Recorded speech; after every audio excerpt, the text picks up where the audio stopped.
um dia ecoou a voz do Galileu. Ele foi mandado para aquele povo, o povo rebelde não lhe recebeu. Este Galileu, tão humilde, manso, profeta Isaías bem antes falou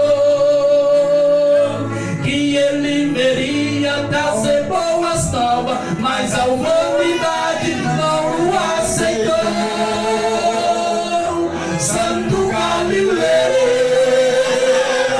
divino Jesus,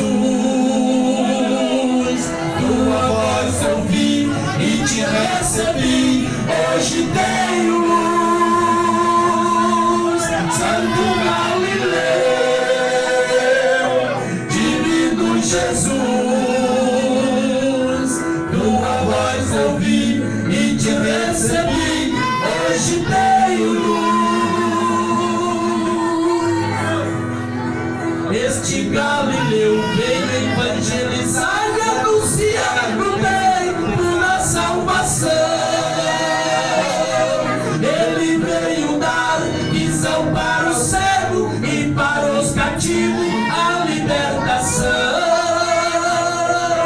Que era o Messias, não acreditavam porque era pobre o trabalhador. Não teve um lar para o seu repouso, mas a humanidade foi o Redentor. Santo Galileu,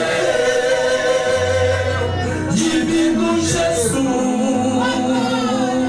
tua voz ouvi e te recebi, hoje tenho luz.